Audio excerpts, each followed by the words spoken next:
Sometimes you run out of time. You wanted to play with your friend a little longer, but nope. It's time to go home. Or, like the animals in this story, winter arrives and there's no more time to gather nuts. But for some things, like being honest and helping your friends, it's never too late. That's at the heart of this story, called Winter Friends, written by Jonathan when he was in 3rd grade at West Vincent Elementary in Chester Springs, Pennsylvania. Chester, where are you? Right here! Whoa!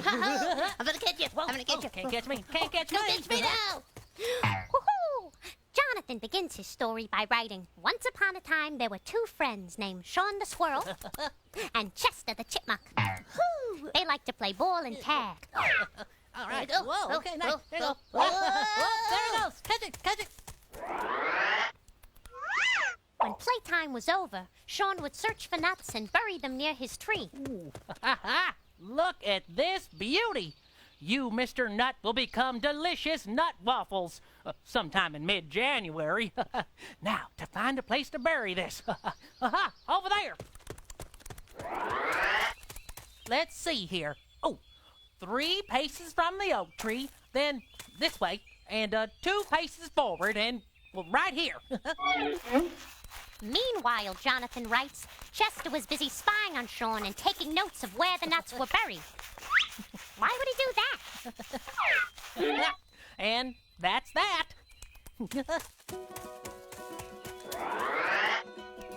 All right, that'll do it. All right. That'll do it.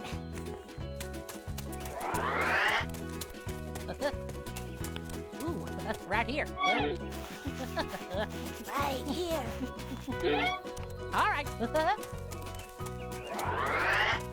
All right, let's see here. Maybe over here. No. Oh, back this way? Huh? No. Oh, over here. Phew, that was a close one. Whoa, wait. Now I've got plenty of nuts to get me through the winter. Then, Jonathan writes, every evening Chester would go out and dig up those nuts and take them to his home under a big bush. And gotcha! Oh, Sean was right. This will make a delicious nut waffle this winter. Jonathan writes that this routine went on for months and months. Ugh.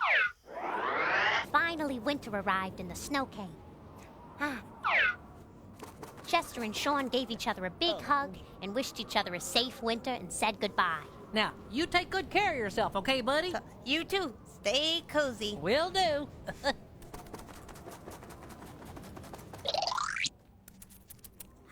A cozy evening at home.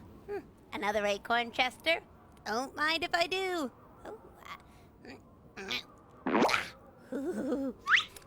Jonathan writes that Chester sat inside of his warm house with all of his nuts and he watched the snow fall outside. I think that winter's my favorite season. After summer and spring. Maybe it's a tie with fall. 4 steps, 5 steps, dig here. Jonathan continues. Chester also watched Sean dig holes in the ground searching for the nuts he had buried. And there's no acorn here? How is there no acorn here? This is the 4th place in a row where I know I buried a nut and there's no nut. What's going on? He has no idea. Best prank ever. At first, writes our young author, Chester thought it was funny that his friend could not find any nuts. Come on, you have to admit an angry squirrel is pretty funny, isn't it? That little chattering sound he makes. Well, I think it's funny. Oh, hey, Chester. Oh, hey, Sean. But then, Jonathan continues, Chester saw the sadness in his friend's eyes, and he knew that he had to help his friend before he froze in the snow.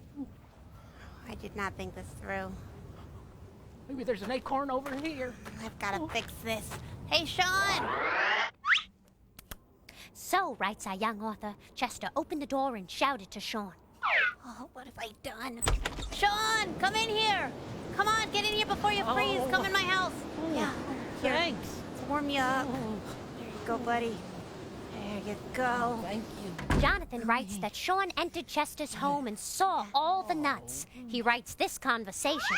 Wow, you've been busy. How did you collect so many? Well, to be honest, these nuts really belong to you. I Huh? watched you bury them, and then I would dig them up. So, these are all yours to take home. No, they're not mine. They're ours. We'll share them. Really? Oh, thanks, Sean. I just, at first I thought it would be really funny or something. I don't know. It was wrong. I'm really sorry. Well, at least you told the truth now. But you'd better collect your own food next year, huh? Oh, I will, definitely, I promise. And if you ever run out of food, my door's always open. I mean, it'll be closed because, you want to keep the cold out, but if right. you knock, I will open it. Deal. Deal. Jonathan ends his story by writing the two gave each other a big hug, and then they sat and shared some nuts and had some hot chocolate. Thank you. Are you hungry, narrator? Oh, always. There you go. Roasted. It's my grandmother's recipe. Nicely done.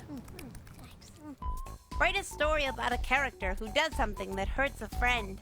How does your character make things right?